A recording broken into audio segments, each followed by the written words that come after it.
परम शांति। बेहद के बेहद की परम परम परम महाशांति। महाशांति महाशांति। आज हम एक ऐसे विषय के ऊपर चर्चा कर रहे हैं जो हमको ज्ञान की बहुत गहराई में ले जाएगा और हमें अपने स्वरूप में स्थित होने में मदद करेगा और पुरुषार्थ भी अति सहज हो जाएगा। ये परम ज्ञान से हम परम प्रेम की कैसे अनुभूति करें, ये बहुत ही महत्वपूर्ण है। ज्ञान दान वही कर सकता है जो स्वयं को परम पिता को दान में दे दिया, यानी जिसने अपने अस्तित्व को मिटा चुका है, वही केवल ज्ञान दे सकता है। ये संपूर्ण सृष्टि को हम ज्ञान के दृष्टि से विवेचना करेंगे तो ये सृष्टि में 3 विभाग है। एक है दृष्टा, दूसरा है दृश्य और तीसरा है दर्शन। ये हम गौर से सुनेंगे तो निराकार स्वरूप की समझ बुद्धि में बैठ जाएगा। ये चर्चा विवेक बुद्धि को तीक्ष्ण करेगा। इसको बहुत ध्यान से सुनिए, एक एक शब्द के ऊपर फोकस कीजिए। है बाप की ज्ञान, ये सब दादाजी के ही ज्ञान है, हम उसको विश्लेषण कर रहे हैं तो ज्ञान की गहराई में हम चले जाएंगे। दृश्य की दर्शन दृष्टा कर रहा है। जो भी दृश्य है उसको कौन देख रहा है? दृष्टा। दृश्य तभी है जब उसकी कोई दर्शन कर रहा है, यानी दृष्टा ना देखे तो दृश्य भी नहीं है। दर्शन भी एक क्रिया यानी कर्म है। ये कर्म भी किसके लिए हो रहा है? वो भी दृष्टा के लिए ही है। खुद दृष्टा में कोई कर्म नहीं है, लेकिन ये कर्म तभी होगा जब दृष्टा की अस्तित्व है। यानी दृष्टा के बिना ना दृश्य है ना दर्शन है, दृष्टा ही सब कुछ है। इस बात को थोड़ा गहराई से चिंतन मंथन करेंगे तो ये समझ में आएगा कि सब कुछ चेतन ही चेतन है, ये सत्ता चेतन की ही है। जब तक कर्म चल रहा है तब तक कर्तापन है। कर्म यानी कुछ हलचल है। ज्ञान मार्ग में कर्म मतलब संकल्प, वाणी या स्थूल कर्म। संकल्प में जो स्पंदन है वो भी एक हलचल है। कर्म के लिए साधन या करण की जरूरत है। शास्त्र के हिसाब से 13 करण है, 3 अंतकरण, 10 बाह्य करण। मन, बुद्धि, अहंकार, ये 3 अंतकरण है और 5 कर्मेंद्रिय, 5 ज्ञानेंद्रिय बाह्य करण है। सारे क्रियाएं ये 13 करण में ही होता है। आत्मा में कोई क्रिया होता ही नहीं है, इसलिए वो केवल दृष्टा है। यानी सारे कर्म शरीर में ही हो रहा है। शरीर यानी करण अर्थात साधन। आत्मा का साधन शरीर ही है। जब कोई साधन ही नहीं है तो कोई कर्म संभव ही नहीं है। चेतन आत्मा दृष्टा तभी बनता है जब दृश्य सामने है, और दर्शन भी तभी होता है जब दृश्य है। दृश्य और दर्शन भी दृष्टा के लिए ही है। दृष्टा, दृश्य और दर्शन अविभाज्य है, इनडिविजिबल है, यानी एक ही है, लेकिन वो अलग अलग तभी बना जब दृष्टा दृश्य को अपने से अलग मानने लगा है। दृष्टा यानी चेतन पुरुष और दृश्य प्रकृति, ये दोनों ही एक ही है, लेकिन अज्ञानता के कारण ये दृष्टा दृश्य को आपने से अलग मानने लगा। तो सृष्टि विस्तार में आया, तभी सृष्टि की 3 विभाग बना, अर्थात दृष्टा, दृश्य और दर्शन। नहीं तो पहले एक ही था, यानी लाइट माइट, यानी दृष्टा और दृश्य एक ही था, जिसको हम बीज रूप कहते हैं। लाइट माइट में कोई क्रिया है ही नहीं, वो निसंकल्प अवस्था है, वही परम शांति अवस्था है। क्रिया तभी आरंभ होता है जब ये दृष्टा ने दृश्य को अलग मानने लगा, पुरुष ने प्रकृति को अलग देखने लगा, तभी कर्म या क्रिया की आरंभ हुआ।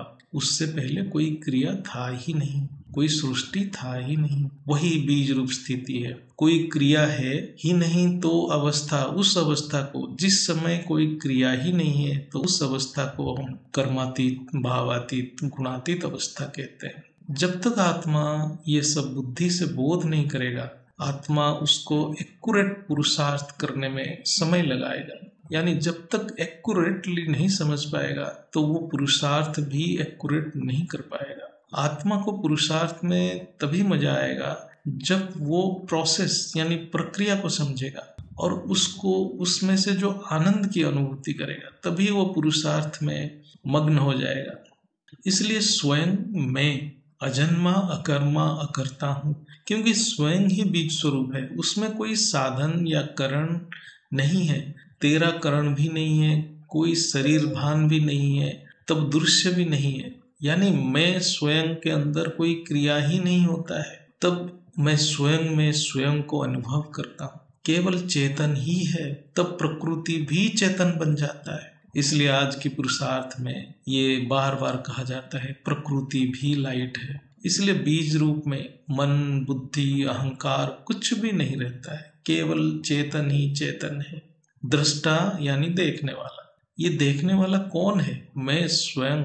जब दृश्य और देखने वाला दो विभाग बना, तभी देखने की कर्म आरंभ हुआ। जब ज्ञान से यह अनुभूति होता है कि जो दृश्य है वो भी मैं स्वयं हूँ, और जो देख रहा है वो भी मैं स्वयं हूँ, और मैं स्वयं तो स्वयं ही हूँ, फिर सृष्टि में केवल मैं ही हूँ, वही मैं ही बाप की स्वरूप है।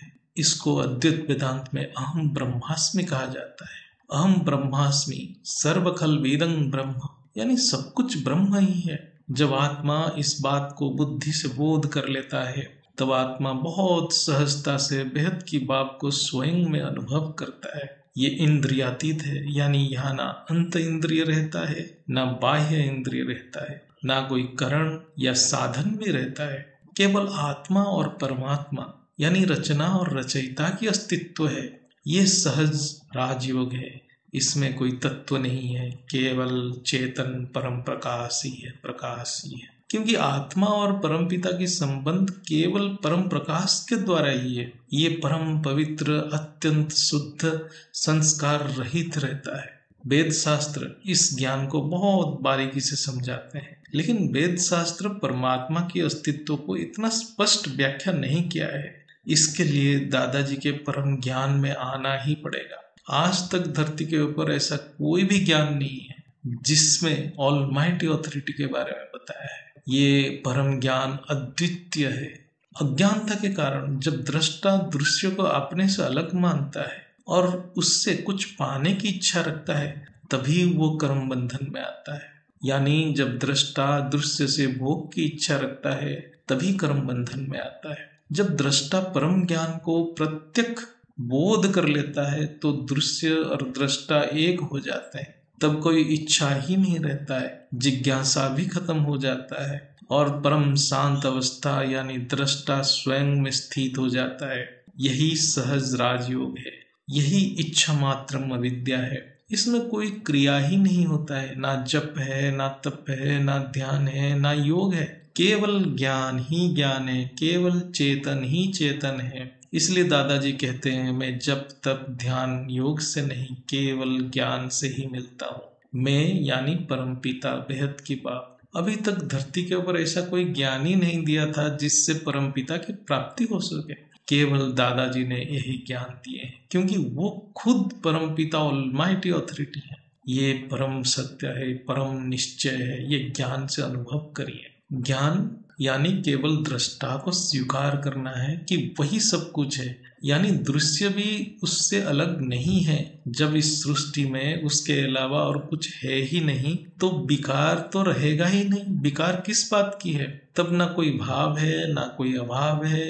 यही भावातीत स्थिति है, अवस्था है। जब दृष्टा और दृश्य दो अलग हैं, तब जीवात्मा अस्तित्व में आता है, नहीं तो वो ब्रह्म स्वरूप है। ये वाक्य को बहुत गहराई से सोचिए। जब दृष्टा और दृश्य दो अलग बनते हैं, तब जीवात्मा अस्तित्व में आता है, नहीं तो वो परम ब्रह्म ब्रह्म स्वरूप ही है। यानी मैं ही ब्रह्म स्वरूप हूँ और मैं जीवात्मा बन चुका हूँ। स्वयं में ही परमपिता यानी रचयिता का अनुभव करना ही मूल स्मृति को जागृत करना है। सृष्टि को अनुभव करने के लिए साधन की जरूरत है, यानी मन, बुद्धि, अहंकार और इंद्रियों की जरूरत है। लेकिन स्वयं को किसी भी साधन से अनुभव नहीं किया जा सकता है। मैं स्वयं बोलते ही परमपिता ऑटोमेटिकली अस्तित्व में आ जाते हैं, क्योंकि रचयिता के बिना रचना की अस्तित्व नहीं हो सकता है। जैसे सृष्टि आत्मा की रचना है, ऐसे ही आत्मा परमात्मा की रचना है। इसका मतलब है सृष्टि है तो आत्मा है, अर्थात दृश्य है तो कोई देखने वाला है, यानी दृष्टा है ही। ऐसे ही आत्मा है तो परमात्मा है। बेहद की आत्मा की अस्तित्व केवल बेहद की बाप ही है। दोनों अलग है लेकिन एक ही अस्तित्व है, यानी ज्ञान है। यही ज्ञान है। जब हम योग में बेहद की बाप के रूप धारण करते हैं, अर्थात बाप में मगन होते हैं या समाते हैं, तभी उनकी परम प्रकाश यानी परम शक्ति और गुण स्वयं में अनुभूति करते हैं। असल में वो परम शक्ति परम प्रकाश स्वयं में के अंदर हर पल है, लेकिन योग में वो केवल महसूस होता है, क्योंकि वो हमसे कभी अलग है ही नहीं। आत्मा परमपिता को अनुभव करते करते आत्मा ही परमपिता के स्वरूप बन जाता है। जब आत्मा केवल अर्थात केवल परमपिता को ही अनुभव करता है, तभी वह संपूर्ण और सर्वोच्च समर्पण कहा जाता है। ना योग लगाया जाता है, ना उसका कोई आरंभ है, ना अंत है, वो नित्य निरंतर है। लेकिन ये अनुभव केवल संपूर्ण समर्पण अर्थात 100% निश्चय बुद्धि से ही होता है। जो नित्य है उसके प्रति केवल अटेंशन देना है, तब अनुभव होता है। दृष्टा शब्द वेद शास्त्र की शब्द है। इस शब्द की प्रयोग चेतन पुरुष आत्मा के लिए किया जाता है, क्योंकि दृष्टा केवल दृश्य को साक्षी भाव से देखता है। जब दृष्टा में साक्षी भाव नहीं है तो वो खुद एक दृश्य बन जाता है, यानी प्रकृति या वायुमंडल के प्रभाव में आ जाता है। यानी साक्षी दृष्टा हम सब तब तक हैं जब तक ज्ञान को समझ रहे हैं, लेकिन जब हम धारणा मूर्त बन जाते हैं यानी ज्ञान स्वरूप बन जाते हैं, तब ना दृष्टा रहता है ना दृश्य रहता है। सब साक्षीपन भी यानी तब साक्षीपन भी खत्म हो जाता है। साक्षीपन तब तक है जब तक दृश्य है। जब दृश्य रहा ही नहीं तो साक्षी किसका बनेंगे? निसंकल्प ही परम शांति है। जब निसंकल्प होंगे तभी परम शांति आत्मा में ऑटोमेटिकली अनुभूति होगा। स्वयं को अनुभव तभी होगा जब हम स्वयं ही अपनी रचयिता को एक्यूरेटली एक्सेप्ट करेंगे, यानी स्वीकार करेंगे। ज्ञान से एक्यूरेटली स्वीकार करना यानी संपूर्ण समर्पण हो जाना। चेतन से चेतन को अनुभव कर पाएंगे, यानी आत्मा में परमात्मा की अनुभूति हो सकता है। जड़ के द्वारा चेतन का अनुभव नहीं कर पाएंगे। जड़ के द्वारा केवल भोग ही होता है, यानी मन बुद्धि अहंकार या कोई सूक्ष्म इंद्रिय द्वारा आत्मा या परमात्मा का अनुभव नहीं होता है। ये एक नियम है।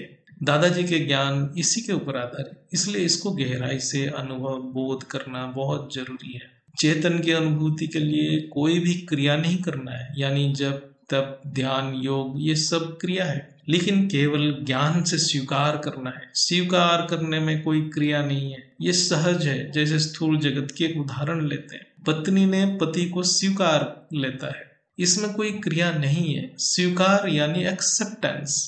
पत्नी की पति को स्वीकारना और आत्मा की परमात्मा को स्वीकारने में बहुत अंतर है। ये ज्ञान से विश्लेषण करते हैं। पति पत्नी की संबंध और आत्मा परमात्मा की संबंध में बहुत पार्थक्य है। पति पत्नी के उदाहरण हम इसलिए देते हैं केवल स्वीकार के प्रसंग में है, सिर्फ एक स्थूल उदाहरण है।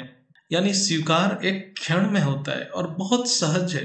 बेहद की बात को ज्ञान से बेहद की बात मान लेना, जान लेना, यही स्वीकार है। इसमें कोई क्रिया नहीं है। ज्ञान लंबे समय तक चलता है, लेकिन स्वीकार जिस क्षण होता है तभी पुरुषार्थ खत्म हो जाता है। स्वीकार दोनों तरफ से होता है, तभी मिलन एक क्षण में होता है। स्वीकार यानी 100% निश्चय बुद्धि। जब तक 100% निश्चय बुद्धि नहीं है तब तक स्वीकार नहीं होता है। ये केवल ज्ञान मार्ग है, यहाँ कोई साक्षात्कार नहीं होता है। दादाजी की पहचान केवल ज्ञान है, यहाँ साक्षात्कार की कोई मान्यता ही नहीं है। जो इसमें फंसे हैं वो माया के प्रभाव में है। ये बेहद की पार अलौकिक परम ज्ञान है, जहाँ माया की कोई अस्तित्व नहीं है। कोई सूक्ष्म अनुभूति से भी ज्ञान की बोध हो ही नहीं सकता है। ये ज्ञान की पराकाष्ठा है।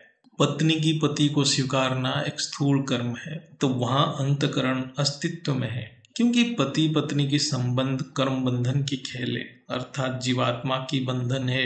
यानी पति पत्नी के संबंध में एक कारण है, जैसे कि हो सकता है पूर्व जन्म की कर्म बंधन हो या इस जन्म की भी कर्म बंधन हो सकता है। यानी एक स्थूल कारण है जिसके लिए पत्नी का पति को स्वीकार करना भी एक क्रिया बन जाता है। यानी जब पत्नी ने पति को स्वीकारता है उससे पहले ये संबंध नहीं था, स्वीकार करने के बाद ये संबंध बना। इसलिए पति पत्नी की संबंध शाश्वत नहीं है, अविनाशी नहीं है। यहाँ जब पत्नी ने पति को स्वीकारता है तो सारे करण यानी साधन, मन बुद्धि अहंकार इंद्रियां सब कुछ रहता है। यानी ये जो स्वीकारना है ये देहवान वाला संबंध है। पति पत्नी की संबंध एक स्थूल बंधन है जो एक समय सीमा के अंदर ही दृश्य बन के आता है, फिर समय के साथ ये दृश्य बदल जाता है। लेकिन परमपिता के संबंध स्थूल नहीं है। यहाँ रचना और रचयिता में संबंध की सूत्र केवल परम प्रकाश ही है, यानी आत्मा में जो प्रकाश है वो परमपिता की ही है और ये नित्य है, यानी नित्य संबंध है।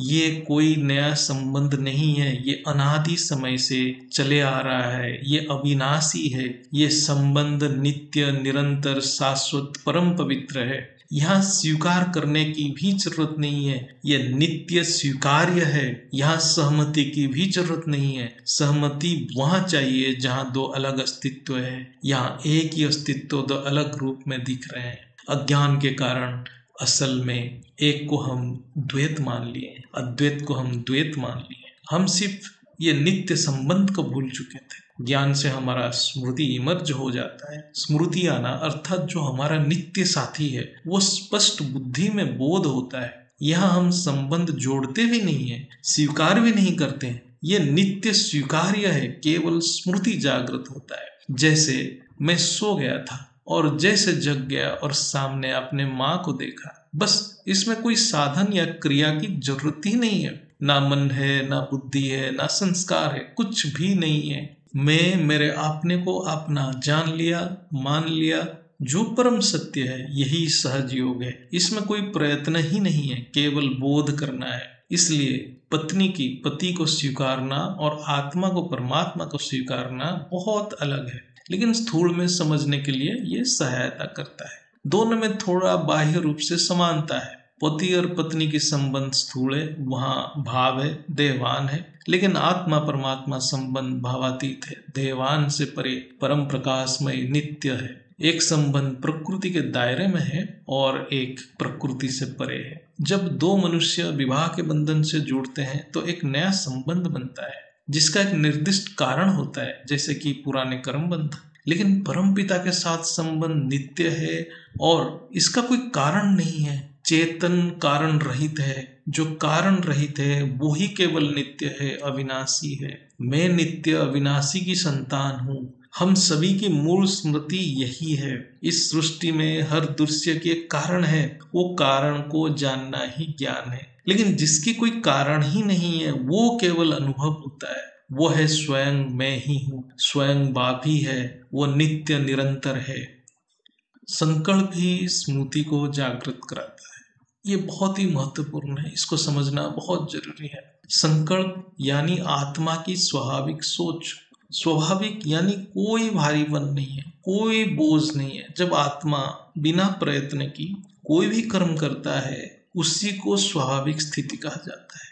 जैसा एक छोटा बच्चा किसी को देख के हंस देता है, वो एक निर्मल शुद्ध स्वभाव है, उसमें कोई प्रयत्न नहीं है, कोई कारण नहीं है, केवल स्वाभाविक स्थिति है। यही सहज योग है। आत्मा जो स्वरूप बनता है उसी हिसाब से ही स्वाभाविक संकल्प भी होता है। जैसे क्रोधी, जो मनुष्य क्रोधी है, क्रोधी स्वरूप बन गया है, जो आत्मा क्रोधी स्वरूप बन गया है, वो क्रोध की संकल्प करता ही है। वही क्रोध कालांतर में वाणी बनता है, कर्म के रूप में प्रकट होता है। यही क्रोधी के लिए क्रोधपूर्ण संकल्प होना एक स्वाभाविक संकल्प है, क्योंकि उसके लिए वो प्रयत्न नहीं करता है। क्योंकि जब वो उस स्वरूप को धारण करता है तो वो संकल्प ऑटोमेटिक उससे निकलेगा। इसलिए संकल्प एक ही साधन है जिसके द्वारा स्वयं के ऊपर यानी खुद के ऊपर खुद नजर रखता है। यानी हर पल संकल्प के ऊपर अटेंशन देते रहना है। संकल्प के ऊपर अटेंशन देते देते आत्मा निसंकल्प हो जाएगा और परम शांति स्थिति को प्राप्त होगा।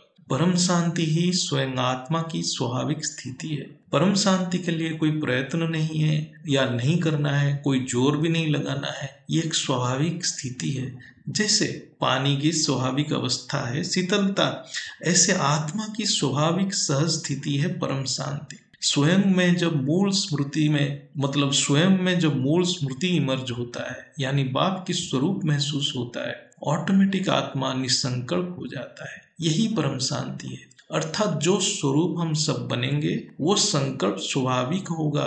स्वरूप से संकल्प, संकल्प से शब्द यानी वाणी, और वाणी से कर्म। यानी आत्मा जो स्वरूप धारण करता है उसी हिसाब से कर्म भी होता है।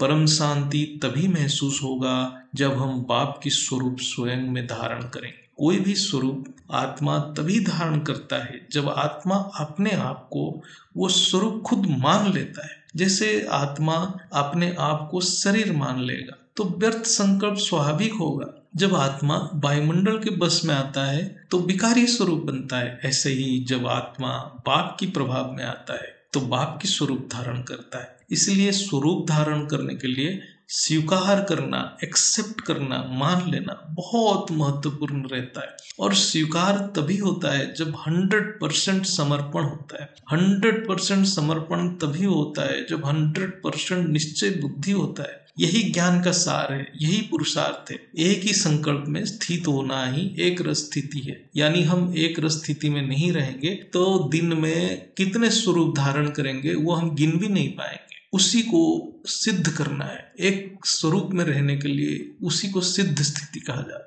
परम शांति ही केवल समर्थ संकल्प है। निसंकल्प ही परम शांति स्थिति है। यानी निसंकल्प रहना ही समर्थ संकल्प है। ये उच्च से उच्च पुरुषार्थ है। ये केवल ज्ञानी ही कर सकता है। स्वरूप से संकल्प और संकल्प से ही स्व परिवर्तन होगा। यानी संकल्प इतना इम्पोर्टेंट है, इतना महत्वपूर्ण है। यही संकल्प भी हमारे स्वरूप बनता है और स्वरूप से संकल्प बनता है। ये दोनों एक दूसरे के परिपूरक हैं और ये संकल्प ही स्व परिवर्तन करता है। यही ज्ञान की सार है। जितना मनन करेंगे उतना ज्ञान इमर्ज करेगा और बेहद की बात की अनुभूति आत्मा में होगी। बेहद की परम शांति। दादाजी और माँ जी को नमन। परम शांति।